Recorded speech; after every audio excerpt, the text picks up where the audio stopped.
بسم اللہ الرحمن الرحیم۔ بسم اللہ الرحمن الرحیم۔ السلام علیکم ورحمۃ اللہ وبرکاتہ۔ عزیز طلبہ، آج التبیان فی علوم القرآن کا سبق نمبر 85 ہے، اور اس سبق کے اندر ہم اصول فقہ، اسباب نزول، ناسخ منسوخ کا جاننا بھی مفسر کے لیے ضروری ہے، اس کی تفصیل پڑھیں گے۔ عزیز طلبہ، مصنف رحمہ اللہ نے مفسر کے لیے 7 علوم ذکر کیے تھے جن کا جاننا ضروری ہے مفسر کو۔ ان میں سے 3 کا بیان گزر چکا ہے، بلکہ 2 کا بیان گزر چکا ہے، علوم بلاغت اور اسی طرح عربی زبان اور اس کے متعلقات کا بیان گزشتہ اسباق میں گزر چکا ہے۔ آج ہم بقیہ جو علوم ہیں، علوم صوم سے لے کر 3 سے لے کر 7 تک جو علوم ہیں ان کی تفصیل پڑھیں گے آج کے سبق میں۔ تو مصنف رحمہ اللہ فرماتے ہیں اصول فقہ، اسباب نزول، ناسخ منسوخ اور اسی طرح علم قراءت جو ہے، ان علوم کا جاننا بھی مفسر کے لیے ضروری ہے تاکہ سمجھنے میں کوئی غلطی نہ ہو، فہم میں کوئی لغزش نہ ہو۔ اور 7واں جو علم ہے، علم وہبی، اس سے مراد علم لدنی ہے، یعنی اللہ تعالیٰ اپنے خاص بندوں کو جو اس کے خاص بندے ہوتے ہیں ان کو یہ علم عطا فرماتا ہے۔ وَعَلَّمْنَاهُ مِن لَدُنَّا عِلْمًا، اور اسی طرح اللہ تعالیٰ کا ارشاد ہے وَاتَّقُوا اللَّهَ وَيُعَلِّمُكُمُ اللَّهُ۔ اللہ تعالیٰ فرماتے ہیں اللہ خدا سے ڈرو اور اللہ تعالیٰ تم کو تعلیم فرماتا ہے۔ تو یہ جو ہے تقوی کے نتیجہ ہوتا ہے، اخلاص کا ثمرہ ہوتا ہے۔ اس علم کو وہ شخص حاصل نہیں کر سکتا جس کے دل میں تکبر ہو، بدعت ہو، دنیا کی محبت کی آمیزش ہو، گناہوں کی طرف اس کا میلان ہو، تو ایسے شخص کو اللہ تعالیٰ یہ علم عطا نہیں فرماتے، بلکہ یہ علم اس شخص کو دیا جاتا ہے جس کے دل میں تقوی ہو، اخلاص ہو، اللہ للایت ہو، خشیت ہو۔ تو ایسے شخص کو اللہ تعالیٰ خاص طور پر جو ہے وَعَلَّمْنَاهُ مِن لَدُنَّا عِلْمًا، ہم نے ان کو اپنے پاس سے خاص قسم کا علم سکھایا تھا۔ تو ایک خاص قسم کا علم اللہ تعالیٰ اپنے طرف سے ایسے بندوں کو عطا فرماتے ہیں جو اللہ تعالیٰ کے خاص بندے ہوتے ہیں۔ تو لہٰذا جس کے دل میں دنیا کی محبت ہوگی، گناہوں کی طرف میلان ہوگا، تکبر ہوگا، اس کو علم لدنی حاصل نہیں ہوگا۔ اللہ تعالیٰ فرماتے ہیں سأصرف عن آیاتی الذین یتکبرون فی الارض بغیر الحق، میں ایسے لوگوں کو اپنے احکام سے برگشتہ ہی رکھوں گا جو دنیا میں تکبر کرتے ہیں جس کا ان کو کوئی حق حاصل نہیں ہے۔ سأصرف عن آیاتی الذین، میں اپنی آیات سے پھیر دوں گا ایسے لوگوں کو جو تکبر کرتے ہیں زمین میں۔ تو لہٰذا ایسا تکبر وہ کرتے ہیں بغیر الحق، جس کا ان کو کوئی حق حاصل نہیں ہے۔ تو اللہ تعالیٰ یہ گناہوں کے ساتھ علم عطا نہیں فرماتے، اس کے لیے تقوی، للایت، اخلاص، خشیت کا پیدا کرنا دل میں ضروری ہے۔ امام شافعی رحمہ اللہ تعالیٰ کا مشہور جو ہے وہ شعر ہے شکوت الی وکیع سوء حفظی فارشدنی الی ترک المعاصی واخبرنی بان العلم نور ونور اللہ لا یہدی لعاصی۔ یہ مشہور شعر ہے امام شافعی رحمہ اللہ تعالیٰ کا۔ وہ فرماتے ہیں میں نے اپنے استاذ وکیع سے حافظے کی کمزوری کی شکایت کی تو انہوں نے مجھے گناہوں کے چھوڑنے کا مشورہ دیا اور مجھے بتایا کہ علم ایک نور الہی ہے اور اللہ تعالیٰ نور کسی نافرمان کو نہیں عطا کرتا، یا اللہ تعالیٰ کا نور کسی نافرمان کو نہیں دیا جاتا۔ لہٰذا علم کے لیے گناہوں کو چھوڑنا ضروری ہے، تقوی، اخلاص، للایت کا دل میں پیدا کرنا ضروری ہے، اور تمام گناہوں سے توبہ کرنا ضروری ہے، اور ان سے جو ہے وہ پکی توبہ کر کے ان کو چھوڑنا لازمی ہے تاکہ علم جو اللہ تعالیٰ کا نور ہے وہ حاصل ہو سکے۔ وہ گناہوں کو چھوڑے بغیر جو ہے وہ حاصل نہیں ہو سکتا۔ مصنف رحمہ اللہ تعالیٰ نے ان ابحاث کے بعد آخر میں ایک وضاحت پیش کی ہے کہ یہ جتنے علوم بھی جو ہے ہم نے بیان کیے ہیں یہ مفسر کے لیے ایک اعلی کا درجہ رکھتے ہیں، ان کو حاصل کیے بغیر کوئی مفسر نہیں بن سکتا،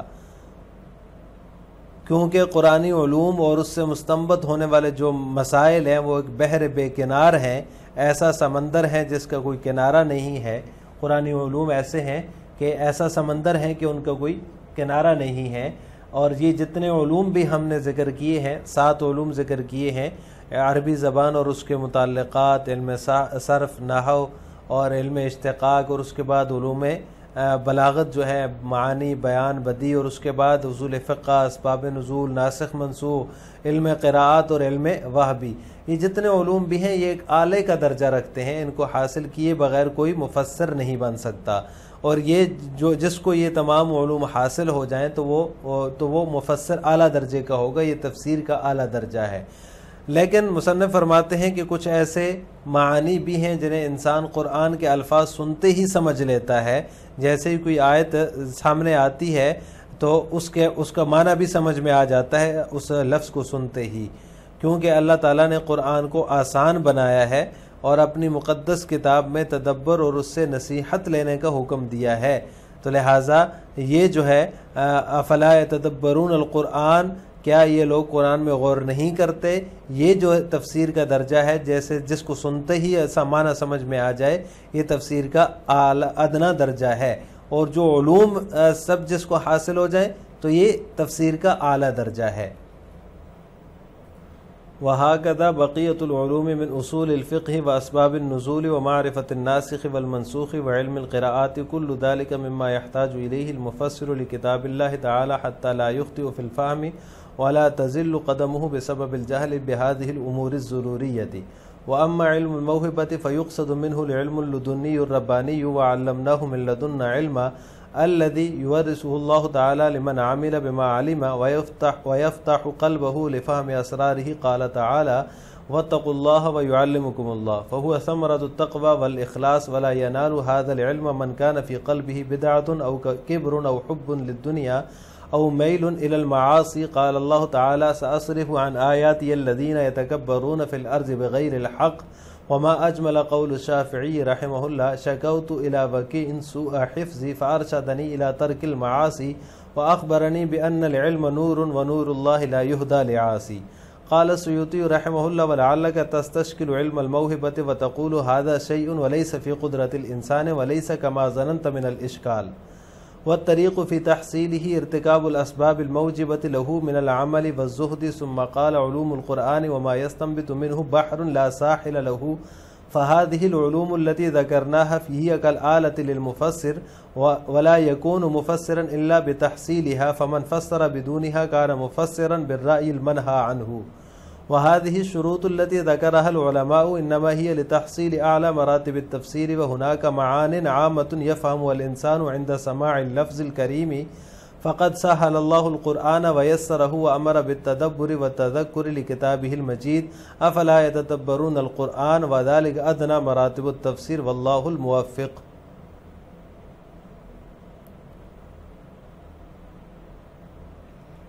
مصنف فرماتے ہیں اسی طرح بقیہ علوم جو ہیں یعنی اصول فقہ، اسباب نزول، ناسخ منسوخ کی معرفت اور علم قراءات، تمام کے تمام وہ علوم ہیں جن کا جاننا کتاب اللہ کی تفسیر کرنے والے کے لیے ناگزیر امر ہے، تاکہ سمجھنے میں وہ غلطی نہ کرے اور ان ضروری امور سے جہالت کے سبب اس کا پاؤں نہ پھسلے۔ وَأَمَّا عِلْمُ الْمَوْهِبَةِ فَيُقْصَدُ مِنْهُ الْعِلْمُ الْلُدُنِّيُّ الرَّبَّانِيُّ، جہاں تک علم وحبی کی بات ہے تو اس سے مراد علم لدنی و ربانی ہے۔ اللہ تعالیٰ کا فرمان ہے وَعَلَّمْنَاهُ مِن لَدُنَّا عِلْمًا، ہم نے ان کو اپنے پاس سے خاص طور پر علم سکھایا تھا۔ یہ وہ علم ہے جسے اللہ تعالیٰ اپنے علم پر عمل کرنے والے کو عطا کرتے ہیں اور اس کا دل اپنے رازوں کے سمجھنے کے لیے کھول دیتے ہیں۔ اللہ تعالیٰ کا فرمان ہے وَاتَّقُوا اللَّهَ وَيُعَلِّمُكُمُ اللَّهُ، خدا سے ڈرو، اللہ تعالیٰ تم کو تعلیم فرماتا ہے۔ تو یہ فَهُوَ ثَمْرَةُ التَّقْوَى وَالْإِخْلَاص، تو یہ ثمرہ اور نتیجہ ہے تقوی اور اخلاص کا۔ اس علم کو وہ شخص نہیں پا سکتا جس کے دل میں ذرا سی بھی بدعت یا تکبر یا دنیا کی محبت کی آمیزش ہو یا گناہوں کی طرف کچھ میلان ہو۔ اللہ تعالیٰ کا فرمان ہے سأصرف عن آیاتی الذین یتکبرون فی الارض بغیر الحق، کہ میں ایسے لوگوں کو اپنے احکام سے برگشتہ ہی رکھوں گا جو دنیا میں تکبر کرتے ہیں جس کا انہیں کوئی حق حاصل نہیں ہے۔ اور کیا ہی خوب امام شافعی رحمہ اللہ تعالیٰ نے فرمایا ہے، شکوت الی وکیع سوء حفظی فارشدنی الی ترک المعاصی، میں نے اپنے استاد وکیع سے حافظے کی کمزوری کی شکایت کی تو انہوں نے مجھے معاصی چھوڑنے کا مشورہ دیا اور مجھے بتایا کہ علم جو ہے یہ ایک نور الہی ہے اور اللہ تعالیٰ کا نور کسی نافرمان کو نہیں دیا جاتا۔ علامہ سیوطی رحمہ اللہ فرماتے ہیں کہ شاید آپ علم وحی کو مشکل سمجھیں اور یہ کہیں کہ یہ چیز ایسی چیز ہے جو انسان کی قدرت سے باہر ہے، حالانکہ یہ توہم جو ہے یہ صحیح نہیں ہے، یہ اشکال صحیح نہیں ہے جیسا کہ آپ نے سمجھا ہے۔ والطریق فی تحصیل ہی، اس کے حصول کا طریقہ جو ہے من العمل والزہد عمل ہے اور خدا ترسی کے ان اسباب کا اختیار کرنا ہے جو اس علم کے موجب ہیں۔ ثم قال علوم القرآن وما يستنبط منه بحر لا ساحل له، پھر فرمایا کہ قرآنی علوم اور قرآن سے مستنبط ہونے والے مسائل ایک بحر بے کنار ہیں، ایسا سمندر ہے جس کا کوئی ساحل نہیں ہے۔ فهذه العلوم التي ذكرناها هي كالآلة للمفسر، لہذا یہ جتنے بھی علوم ہم نے بیان کیے ہیں مفسر کے لیے آلے کا درجہ رکھتے ہیں۔ ولا يكون مفسرا الا بتحصيلها، ان کی تحصیل کے بغیر کوئی مفسر نہیں بن سکتا، چنانچہ جو شخص ان علوم کے حصول کے بغیر تفسیر کرے گا تو وہ ممنوع رائے کے ذریعے تفسیر کرنے والا شمار ہوگا۔ وهذه شروط التي ذكرها العلماء، اور یہ شروط جو علماء نے ذکر کی ہیں تفسیر کے اعلیٰ مرتبے کے حصول کے لیے ہیں۔ وَهُنَاكَ مَعَانٍ عَامَّةٌ، اور یہاں کچھ عام مفاہیم اور معانی بھی ہیں جسے انسان قرآن کریم کے الفاظ کو سنتے ہی سمجھ لیتا ہے۔ اللہ تعالیٰ نے کیونکہ اللہ تعالیٰ نے قرآن کریم کو آسان بنایا ہے اور اپنی مقدس کتاب میں جو ہے وہ تدبر اور اس سے نصیحت حاصل کرنے کا حکم دیا ہے۔ أَفَلَا يَتَدَبَّرُونَ الْقُرْآنَ، یہ لوگ قرآن میں غور کیوں نہیں کرتے؟ اور یہ تفسیر کا ادنا درجہ ہے اور اللہ تعالیٰ ہی توفیق دینے والے ہیں۔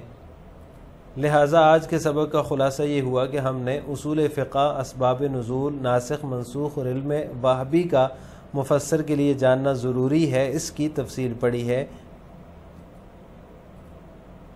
آخر میں آپ سے دو سوال ہیں۔ نمبر 1، علم وحی کسے کہتے ہیں؟ نمبر 2، تفسیر کا اعلیٰ درجہ اور مرتبہ کیا ہے؟ ان دونوں سوالوں کا جواب آپ نے کمنٹ باکس میں دینا ہے۔ السلام علیکم ورحمۃ اللہ وبرکاتہ۔